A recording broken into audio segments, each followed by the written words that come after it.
तो जैसा कि आप जानते हैं कि शिव पुराण कथा के माध्यम से आप लोगों की सेवा की जा रही है, जिसके अंतर्गत आप भगवान शंकर के ज्योतिर्लिंगों की कथा सुन रहे हैं कि शंकर जी कहाँ कैसे पहुंचे और क्या किया। यूं तो भगवान शंकर के इस पृथ्वी के ऊपर 12 ज्योतिर्लिंग है, जिनमें से एक महाकालेश्वर भगवान शंकर का ज्योतिर्लिंग बना है, उनकी चर्चा की जाती है इस पृथ्वी के ऊपर। ये हुआ है शंभु का महाकाल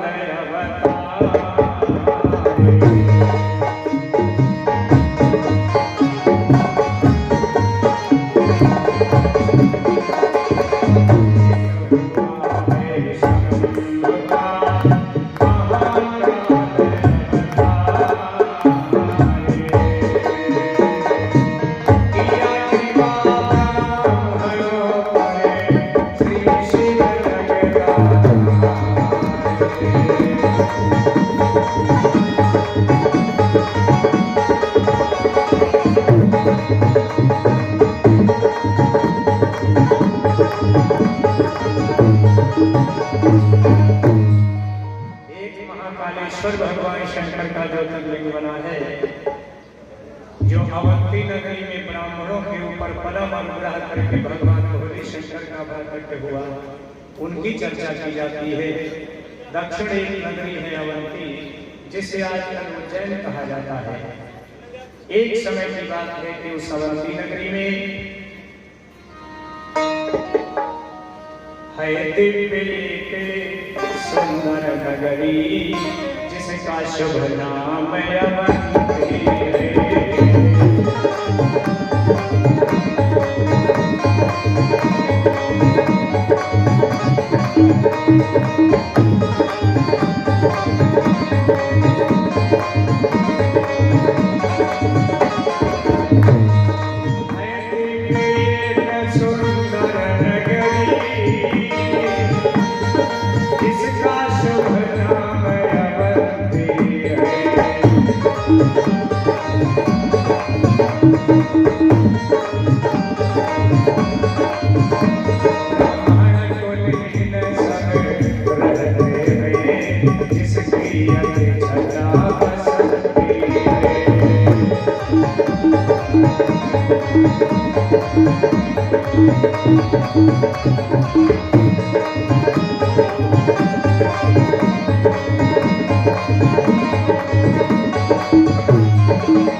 जिसे आजकल उज्जैन कहा जाता है।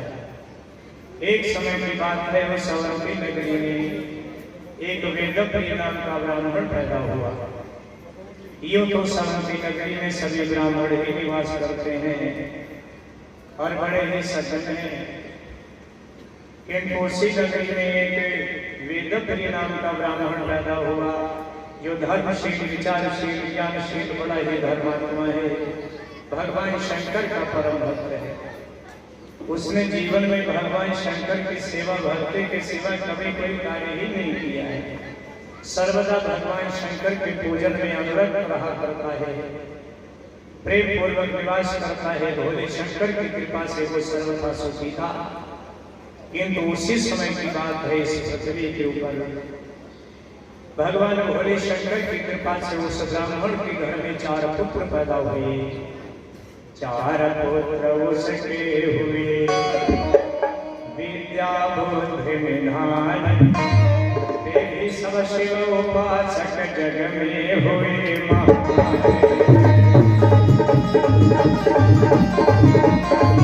4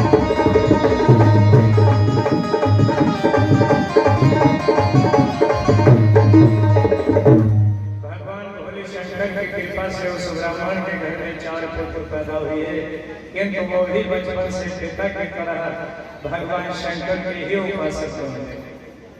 अब वो वेद प्रिय ब्राह्मण अपने 4 पुत्रों के साथ हमेशा भगवान शंकर की पूजा उपासना ही किया करता है। जीवन में लंका और कुछ किया ही नहीं है, प्रेम से निवास करता है, भगवान की दया से सर्वथा सुखी है।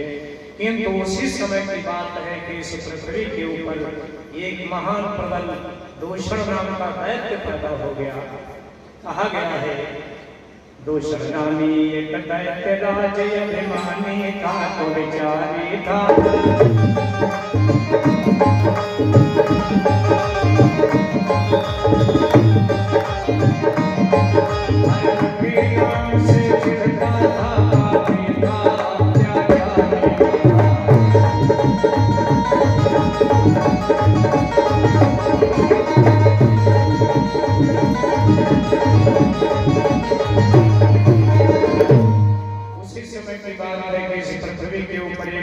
नाम का राक्षस पैदा हो गया, जो महान घमंडी, महान दुराचारी, महान व्यभिचारी, महान दुष्ट है, बहुत नहीं है,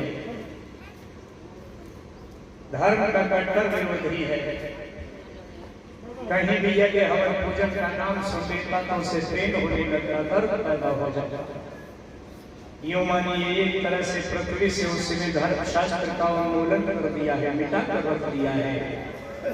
पूजन जपया ज्ञाति सुनन उठता उसके शूल, पृथ्वी पर उसने किया धर्म शास्त्र निर्णय।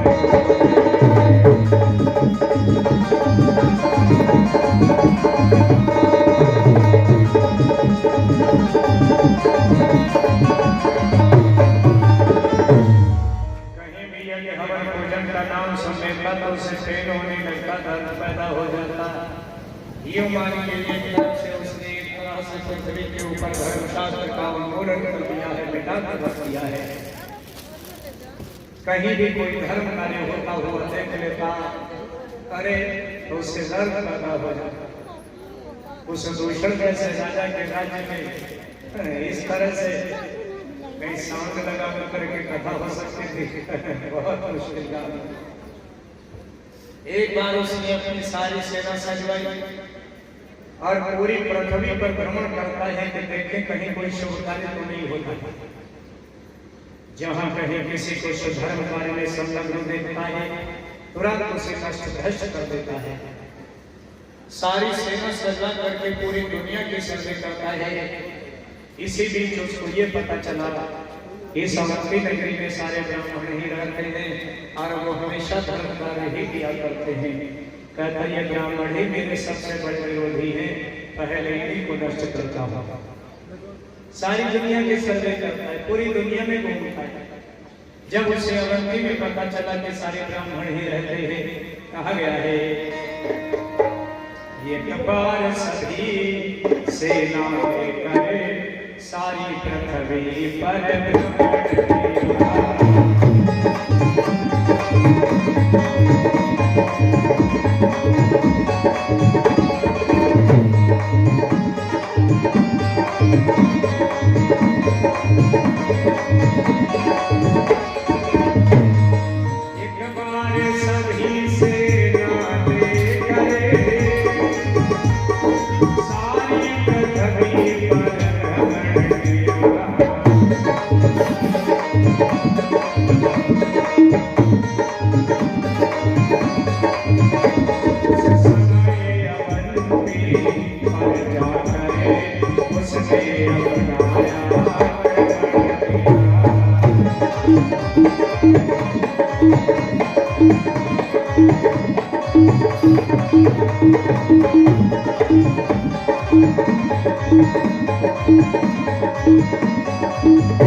ब्राह्मण ही सबसे बड़े मार्ग के अवरोधक हैं, पहले इन्हीं को नष्ट कर देता हूँ। लेकिन सेना अवंती पर चढ़ाई कर दी, कत्लेआम शुरू कर दिया, मारकाट शुरू हो गया। नगर में हाहाकार मच गया, लोग चिल्ला चिल्ला करके इधर उधर भागने लगे।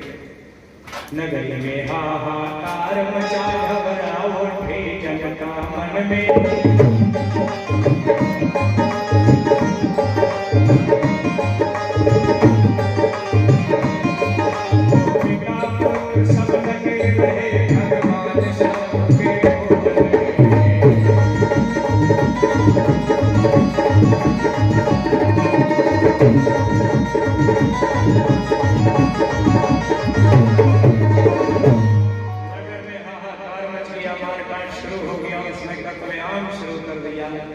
लोग चिल्ला चिल्ला करके इधर उधर भागने लगे। हिंदू धर्म वेदों प्रिय ब्राह्मण अपने 4 पुत्रों के साथ बैठा हुआ भगवान शंकर की पूजा कर रहा था।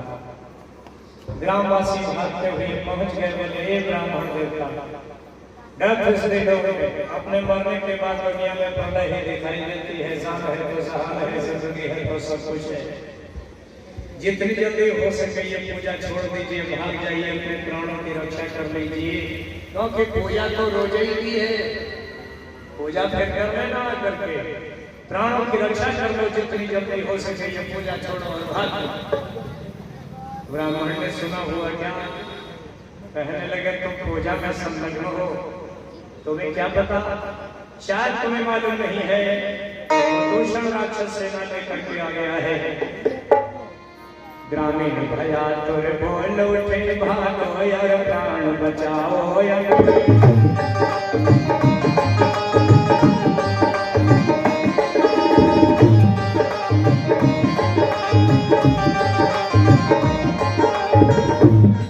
भीषण संहार हो रहा है, पूजा से ध्यान हटाओ।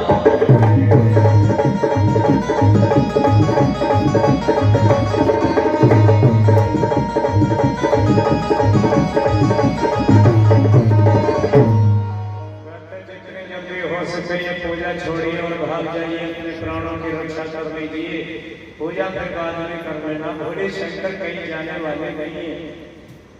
दूषण राक्षस सेना लेकर आ गया है, उसने कत्लेआम शुरू कर दिया है, वो किसी को भी जिंदा नहीं छोड़ेगा, मार डालेगा सभी को। इसलिए जितनी जल्दी हो सके भाग जाइए, अपने प्राणों की रक्षा कर लीजिए, नहीं तो कोई जीवित नहीं बचेगा। ब्राह्मण कहने लगा जरा एक बात बताइए। बताने के लिए धन्यवाद जो तुमने ये सोचना दी, लेकिन एक बात बताइए, मैं ये पूजा छोड़ दूं और भाग जाऊं वो भी इसलिए कि वो राक्षस मुझे मार डालेंगे। लेकिन जरा एक बात बताइए, ब्राह्मण बोले क्या करें वो राक्षस बलवान, क्या उनसे कमजोर है अपने शिव भगवान।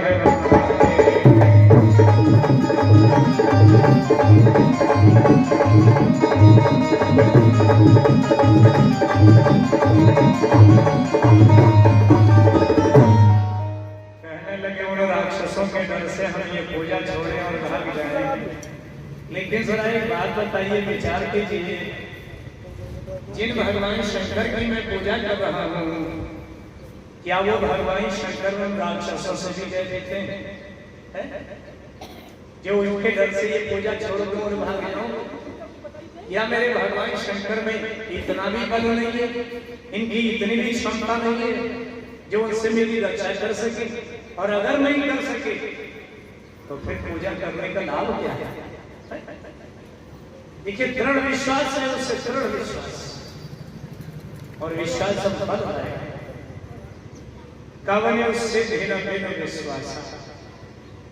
अगर मन में विश्वास नहीं है, श्रद्धा नहीं है, फिर तो कहीं कोई सिद्धि, कोई फल मिलने वाला नहीं।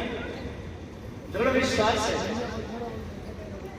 कहता है कि भगवान शंकर के रहते हुए वो राक्षस मेरा क्या बिगाड़ पाएंगे जो उनके डर से हम पूजा छोड़े और भाग जाए? क्या ये मेरे भगवान शंकर उन राक्षसों से भी करते हैं? बताने का शुक्रिया जो तुमने सोचना दे, इसके लिए धन्यवाद करता हूँ तुम्हारा। आप लोग जा सकते हैं। ग्रामवासी इतना बताकर वहां से भागे चले गए। जब तक जरा देर नहीं बीती, राक्षसों ने आकर के चारों तरफ से घेर लिया। क्या थे मूर्खों, तब दैत्यों ने घेर लिया, बोले ढोंगियों मरोगे तुम।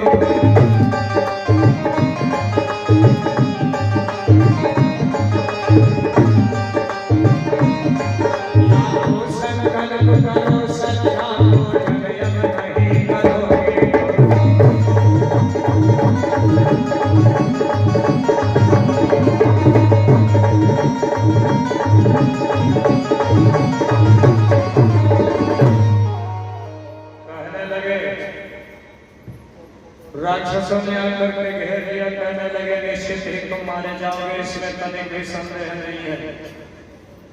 तुम्हें जीवित नहीं छोड़ूंगा, या तो दृढ़ संकल्प कीजिए कि आज से पूजा पाठ नहीं करोगे। अच्छा होगा, आज से ये पूजा पाठ का ढंग छोड़ दो और ये मूर्तियां भी तोड़ दो, वरना मैं तुम्हें जिंदा नहीं छोड़ूंगा। ब्राह्मण कहने लगा, दैत्यराज ये प्राण रहे या चले जाए, लेकिन मैं पूजा छोड़ दूं अथवा मूर्तियां तोड़ दूं, मेरे द्वारा ये संभव नहीं है। कहता चलो ठीक है, तू नहीं तोड़ सकता है तो फिर मैं ही तोड़ देता हूं। उठाई तलवार, आगे बढ़ा। ब्राह्मण भोले शंकर के आगे हाथ जोड़कर खड़ा हुआ, नेत्रों से प्रेमाश्रु बहने लगे कि हे भोले शंकर, अपनी आंखों के आगे हम आपकी ये दुर्गति देखेंगे, ये कैसे सहन होगा। जिस समय उस राक्षस दूषण ने उठाई तलवार, आगे बढ़ा, जो ही मूर्ति पे प्रहार करना चाहता है कि अचानक वहां पर पृथ्वी फट गई, एक बहुत बड़ा गड्ढा बन गया। होता क्या है, भूमि फटी गड्ढा बना, छाया जय जयकार, अरे गड्ढे में से हो गया महाकाल अवतार।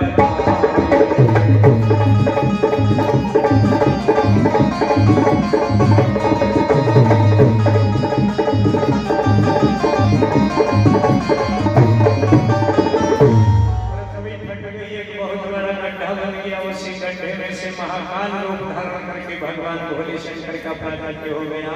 बोलिए शंकर भगवान की। भोले शंकर ने तीसरा नेत्र खोलकर सारे राक्षसों को वहीं पर भस्म कर दिया।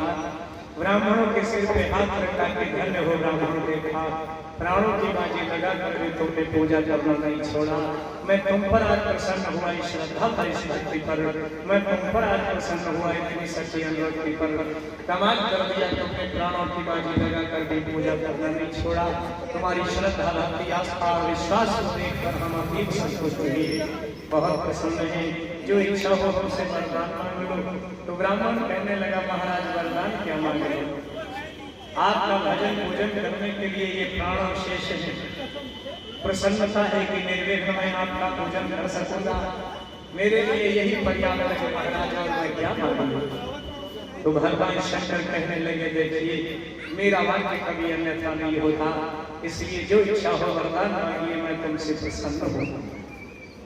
तो ब्राह्मण कहने लगा, भोले शंकर यदि आप देना ही चाहते हैं तो हम ये चाहते हैं महाराज की जो अभी अभी आप ये महाकाल रूप धारण करके यहाँ पर आए थे, उसी नाम से यहाँ पर आप सर्वदा स्थित रहें, ताकि मैं आपकी पूजा करूं। भोले शंकर प्रसन्न मुद्रा में तथास्तु कहकर वहीं पर मूर्ति स्वरूप बन गए। महाकाल के नाम से वो महाकालेश्वर भगवान शंकर का जो द्रव्यलिंग बना, जो अवंती नगरी में ब्राह्मणों के ऊपर परम अनुग्रह करके भगवान भोले शंकर का प्राकट्य हुआ, ये महाकालेश्वर भगवान शंकर का जो द्रव्यलिंग कहलाया। और ये ऐसे भगवान शंकर दया सिंधु हैं, इन महाकाल की कथा सुनने से और इन महाकाल के दर्शन करने से मनुष्य की अल्प मृत्यु नहीं होती। सारे संकटों से निवारण करने वाले हैं ये महाकाल भगवान शंकर। जो इन महाकाल की कथा श्रद्धा पूर्वक श्रवण करता है, उसे अल्प मृत्यु नहीं होती। सर्वारिष्ट निवारणार्थ भगवान भोले शंकर महाकाल की चर्चा श्रवण करना अति आवश्यक है। बोलिए शंकर भगवान की जय। देखिए, मन में विश्वास रहना बहुत आवश्यक है, श्रद्धा बहुत आवश्यक है। क्योंकि भगवान भोले शंकर की शरण कभी निरर्थक नहीं जाते। हाँ, एक बार उनकी शरण में तो जाइए, अपनाइए तो सही उन्हें। अगर आप एक बार अपनाते हैं तो भोले शंकर तुरंत दया का हाथ बढ़ाते हैं, क्योंकि आशु को शब्ददानी कहे जाते हैं, बहुत जल्दी प्रसन्न हो जाने वाले, मन चाहा वरदान देने वाले। और इस जीवन का मूल्य उद्देश्य भी तो यही है। जीवन में जो करते हैं वो तो करना आवश्यक है ही, किंतु ये भी परम आवश्यक है कि भगवत भजन करें, हरि चर्चा करें, प्रभु सुमिरन करें, क्योंकि ये प्रत्येक मनुष्य का भगवत धर्म है और इसे करना ही चाहिए। लेकिन आज करते करते ये सारा समय व्यतीत हो जाता है, अंत में हाथ कुछ नहीं लग पाता है। इसलिए आज ही प्रारंभ करें, अभी से प्रारंभ करें। अगर अभी नहीं तो फिर कभी नहीं। कल करते रह जाएंगे तो कल कभी होगा ये नहीं, हमेशा आज ही होता है, कल कभी आता ही नहीं। कल क्या होगा ये किसी ने देखा है?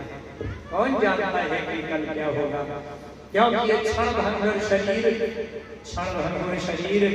पल में नष्ट हो सकता है। क्योंकि कहा गया है इस मानव शरीर की दशा ये इतना वीक, इतना नाजुक, इतना कमजोर है। अरे जब मनुष्य मनमत तो होता है, लेकिन ये नहीं सोचता है कि कल आने वाला हमारे लिए कैसा होगा।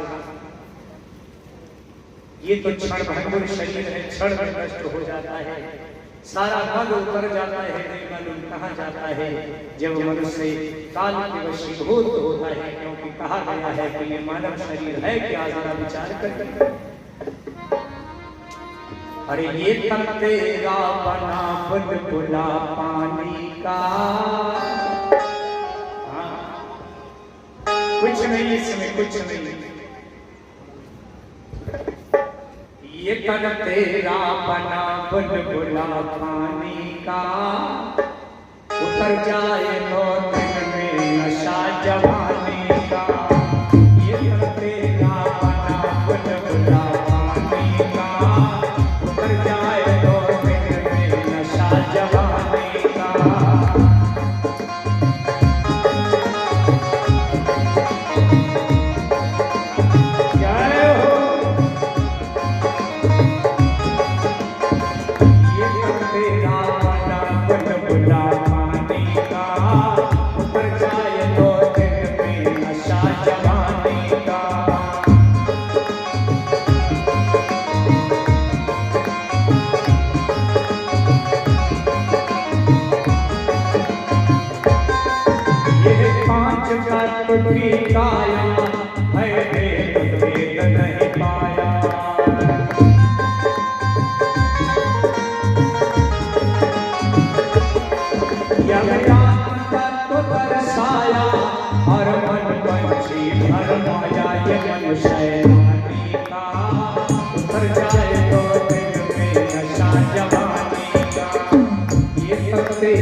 तब से मन नहीं लगाया, धन वैभव देख भुलाया, काम जवानी का उतर जाए तो दिन में नशा जवानी का।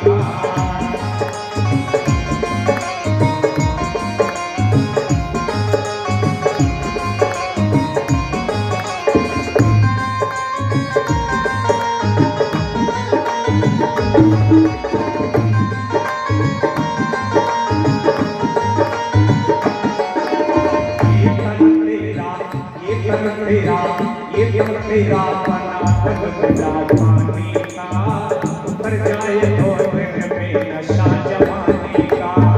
ये तेरा बना जवानी का